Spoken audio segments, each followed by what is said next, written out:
Hello and welcome to Elecspo. My name's James and welcome to the year 2120, the 31st of December. Your eyes do not deceive you. You haven't fallen asleep and gone into a 100-year coma. In Football Manager, I have simulated 100 years into the future to see what football likes in a century's time. This simulation took absolutely ages, so if it's crap, I'm going to be really annoyed. It ruined my weekend. I couldn't play any Football Manager because I was doing this stupid simulation. Still got my Christmas jumper though on, National Lampoon's Jelly of the Month Club. If you know, you know. But what we're going to do today, I'm going to look through this simulation, we're just going to have a little overview of the world of football. See how things have changed in 100 years' time. I mean, 100 years ago, what was that?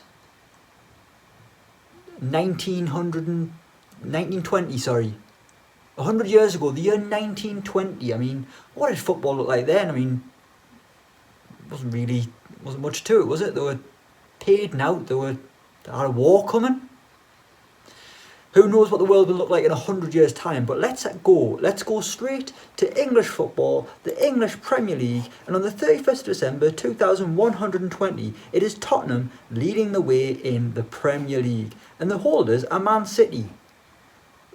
So you've still got the big clubs there, but all is not what it seems. If you look down the table, some big clubs have re-emerged. Ipswich are a Premier League club, Leeds are still there.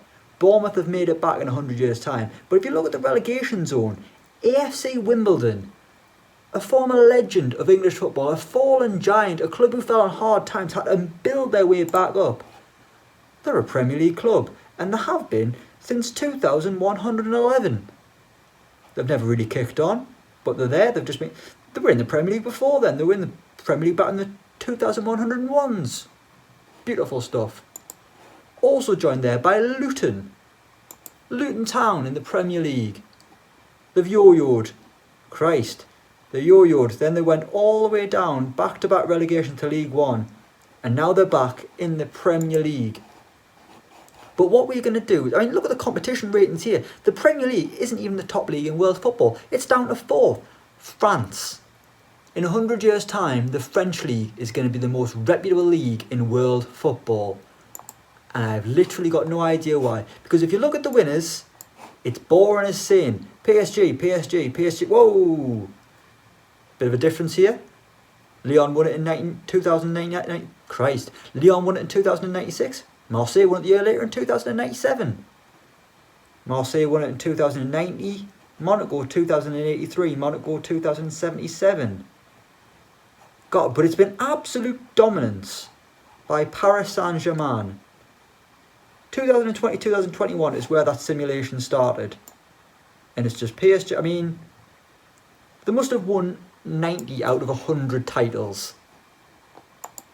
So there's been no change there. But let's have a look at the past winners of the Premier League. Because to my shock, no new clubs have really emerged.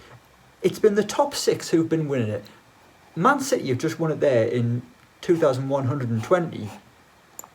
But you have to go all the way back to 2055 for their last Premier League title. Other than that, it's been Man United, Arsenal, Liverpool, Tottenham. No other club has won it. No other club's really breached the top three, except for one. And this team will be talked about in the history books forevermore if this ever happens. In 2076, West Ham went on a run. They won 5 Premier League titles in a row. The first club to breach the top six ever since Leicester did it back in, was it 2016 or something?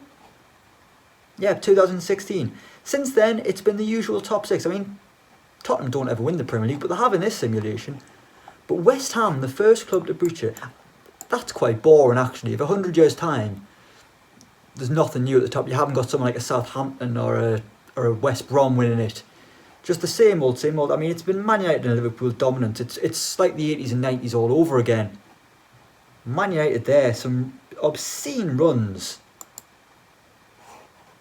All has not been quite the same in Spain. Barcelona are still the top club.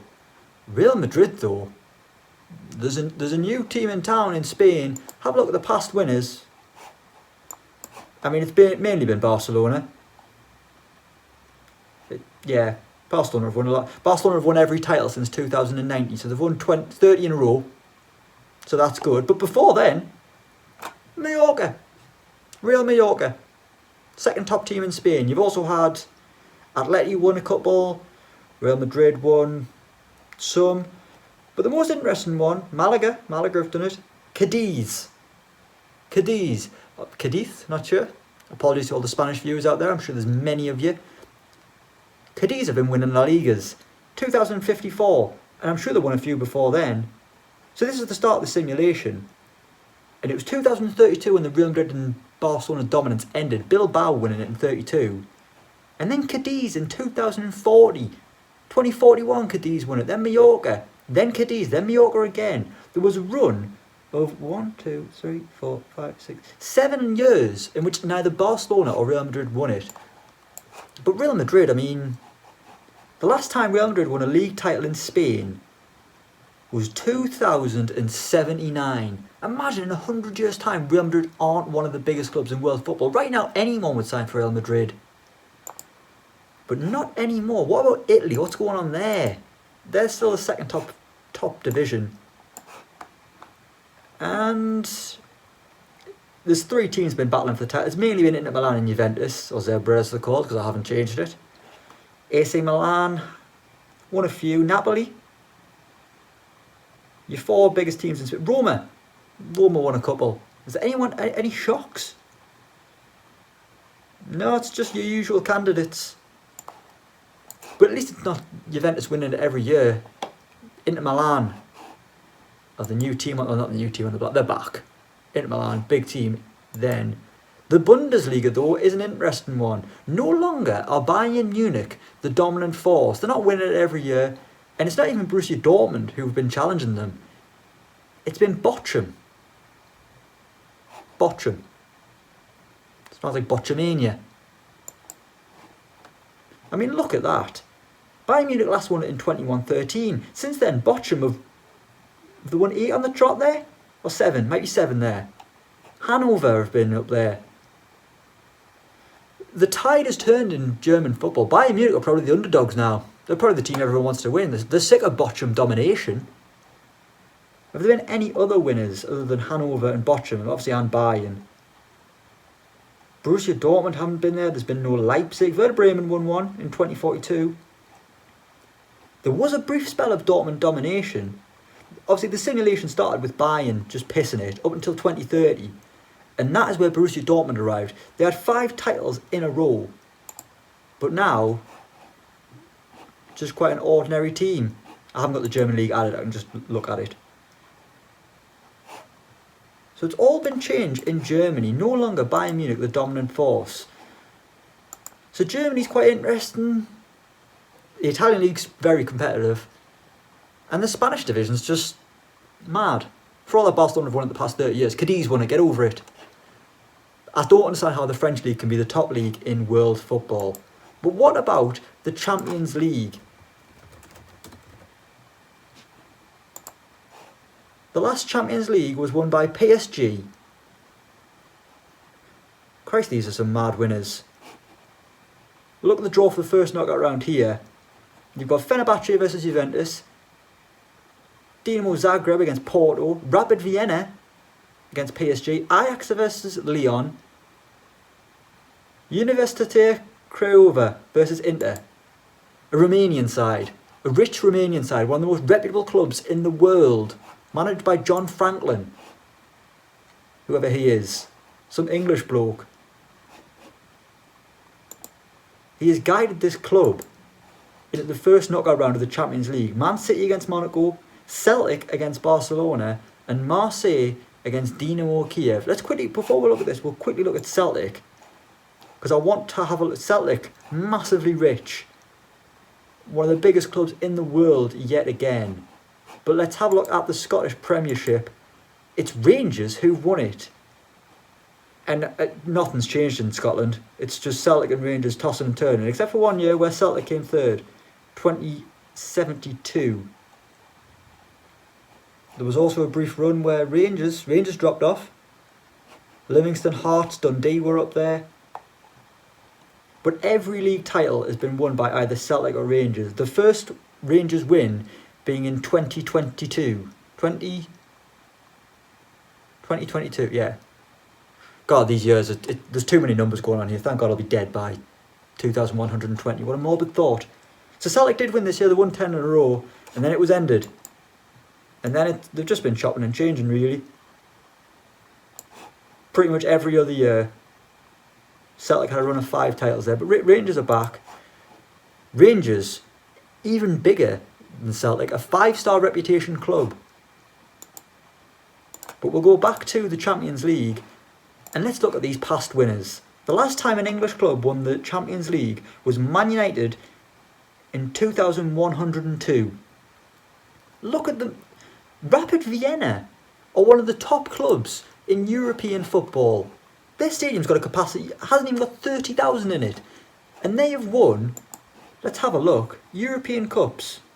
They've won 6 European Cups since 2096. Finished runner-up 7 times. Amazing stuff. 100 times they've won the Austrian Premier Division. No competition for Rapid Vienna. They are one of the biggest clubs in Europe. Dynamo Kiev, they've been winning. A Ukrainian side, 5-star reputation, rich. Someone from Trinidad is the manager. How many have they won? How many European Cups have they won? 9. 9 since 2063. 93 Ukrainian Premier League wins. Ukrainian football's on the rise. I mean, we'll get to the best player in the world soon, but I'll tell you for now, he's Ukrainian. Are there any other interesting winners? Man United has a spell of dominance. Big spell, actually. PSG have been winning a lot of European Cups. Tottenham won one.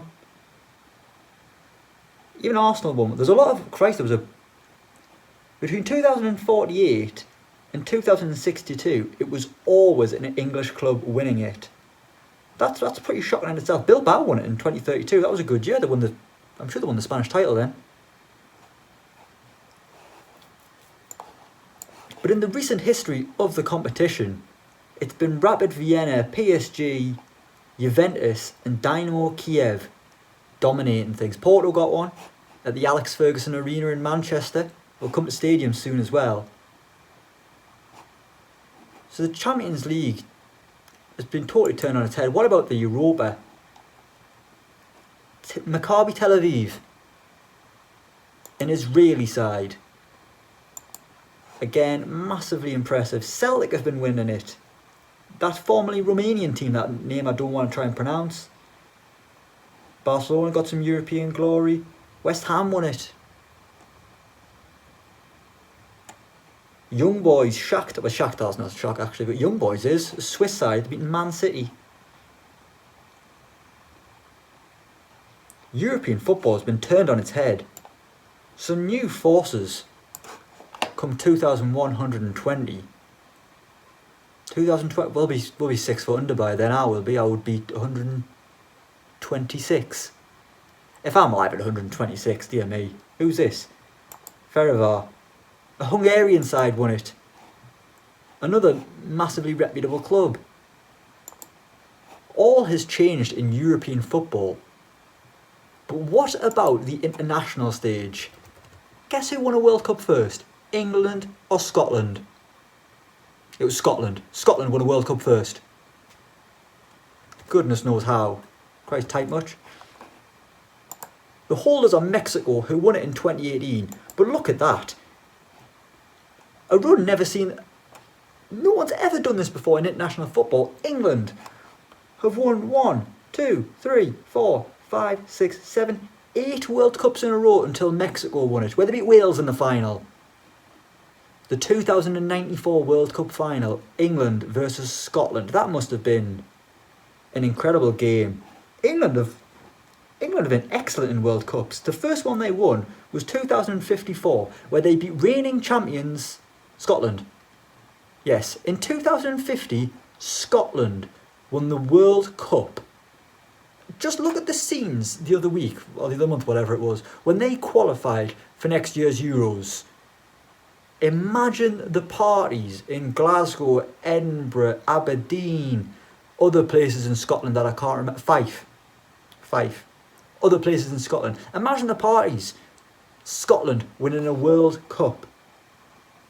They have since never won it again. But they've been beaten finalists once, twice, 3 times, 4 times. Oh. I mean, forget about England winning however many in a row. Scotland winning that many is just ridiculous. What about the European Championship?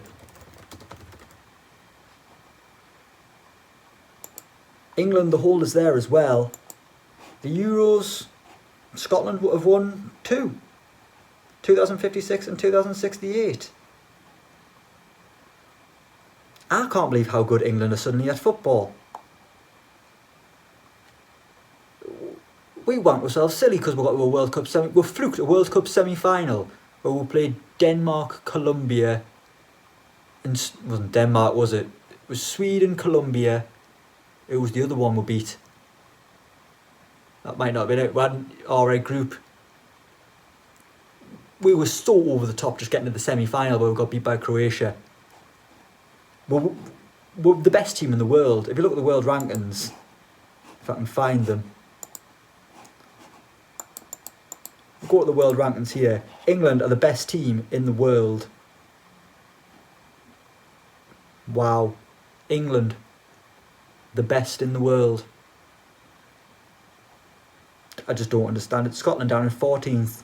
Well done, Scotland. Right, let's have a look at some player awards now. And the World Golden Ball in 2119 was won by a Ukrainian, Oleg Petrov of Liverpool. He's not Liverpool anymore, but let's check him out. He's now a PSG player, signed there for £120 million. We'll look at the world record transfer fee in a bit. But I mean, this guy cost Liverpool 76 million.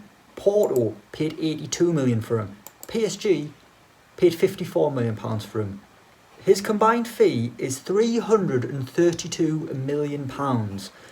And considering how good he is, it is no surprise. I mean, as soon as he gets to Liverpool, every season, double figures for goals and assists. His final season there, before joining PSG, 17 Premier League goals and 11 assists. Absolutely unreal, and that is why he won the World Golden Ball. Nikolai Harewood, an Englishman, also won it in years gone by. He has been lethal in front of goal ever since his £127 million move to Man United.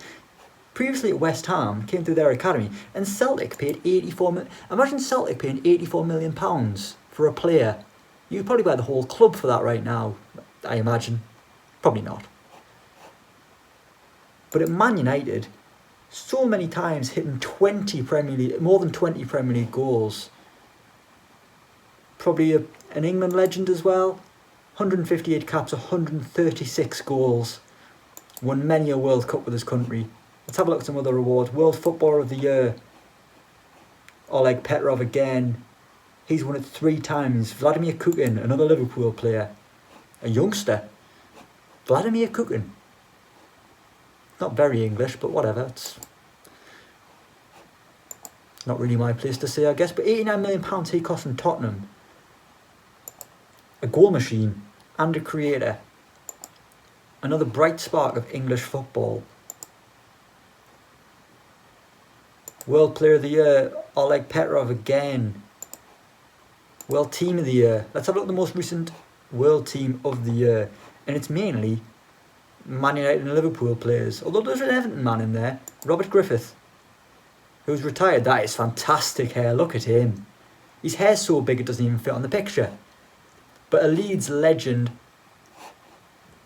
Came through a Danish academy? Whatever. Welsh legend. Rangers have got a player in there. Monaco do.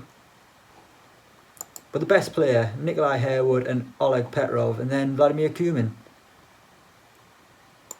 Although this guy, Gift Peary, another strange English name, Gift.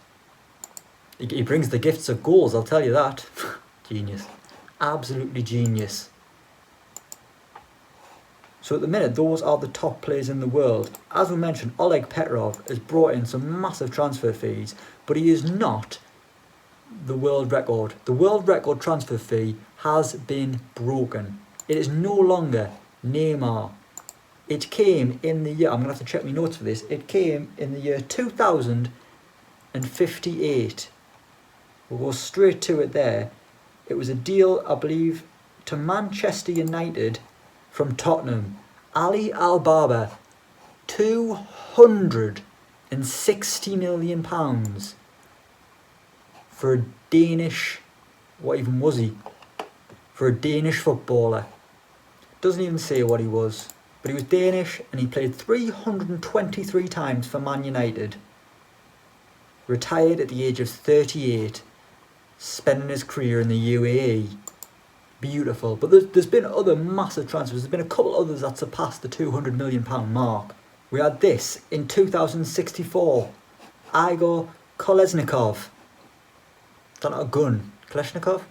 I don't know. I don't play Call of Duty or know things about war. He went from Bayern Munich to Tottenham for £226 million. Huge. Billy Bell from Newcastle to Leeds. Billy Bell. He sounds like a player from the Dark Ages. Billy Bell played in 1920. He also played cricket as well. There's been more and more 200 plus transfer that eclipsed the Neymar deal from way back in the day now. It was Ruman Hedera who went from Man City to Barcelona for £223 million in 2112. A Spanish striker, let's have a look at him. Christ, he's had a lot of money spent on him. £465 million this guy's been...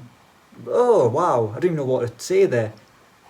Came through the Man City Academy, hitting double figures, goes to Barca for £223 million, spends 2 years there, goes to Liverpool for £123 million. That's an awful deal by Barcelona. Spends 2 years at Liverpool, and then he goes to PSG for £119 million. So even Liverpool made a loss. What a player though. Although he's never scored more than 20 goals in a season. So, what does that tell you? No, it tells you nought. The final thing we're going to look at today is stadiums. In 100 years' time, there should be so many new stadiums. There'd be probably 1 million people at a football game. I mean, at the minute you can only get 2,000 or whatever. But in 100 years' time, providing there's not been another global pandemic, the figures could be astronomical, surely. Maybe, I don't know. This is going to be the last thing we're going to look at today. Let me know in the comments below if you want me to come back to this, if there's anything else you'd like me to look at. See what's going on in the world of football in 2120. Or if you want me to go even further into the future, let me know. Just whatever you want, let me know in the comments below. But we'll have a look here. And Man United no longer play at Old Trafford. They play at the Alex Ferguson Arena. Not Sir Alex, which is strange. I wonder if anything's gone on there. But he's still got his own stadium named after him. And it holds 130,000 people inside it. That is absolutely obscene.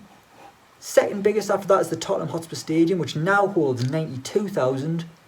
London Stadium, still going strong, 66,000. St Mary's has been increased, that now holds 54,000. Going down, what have we got? Liverpool, that can't be right. Liverpool play at the Harvey Wood Stadium, which holds 12,000 people. Man City play at the Pep Guardiola Stadium, which holds just shy of 15,000 people. And Chelsea play at the Jadon Sancho Stadium, which holds less than 11,000 people. Are these stadiums still being built, or do people just not care about football anymore? Is football not the main sport? What is it? Is it like drone flying? Even that might be old in 100 years' time. No, so it's going on here. So it must be being redeveloped. As usually, the Jadon Sancho Stadium holds 90,000 people. Don't know what's going on there. Wimbledon playing at Plough Lane, that's good. The Harvey Wood Stadium holds 90,000 people. Must be being redeveloped. And the Pep Guardiola Stadium, just shy of 90,000 people. Some massive stadiums in England, man. This is what I came for. Bournemouth play at the Bournemouth Stadium, what a beautiful name. And Brighton play at the Brighton Stadium. And I'm joking, Tottenham's is called the Tottenham Hotspur Stadium. That is a crap name for, whether it's 100 years in the future or it's now, it's a crap name for a stadium. It looks as though the Alex Ferguson Stadium is the biggest stadium in Europe. Bigger than the new Camp Nou, 130,000 people. Majority of them probably aren't from Manchester. We will leave it there. Thank you very much for watching this video on, if you're watching it on New Year's Eve, Happy New Year. We will see you in 2021. I got confused. 2021. We'll see you then. Thank you so much for watching. Thank you for all your support during the year. It has been wonderful. As I said before, if there's anything else you want me to do, let me know in the comments below. My name's been James. It still is. It will be after this. But thank you so much for watching. Until next time, don't forget to like, share and subscribe. And we will see you around. Happy New Year.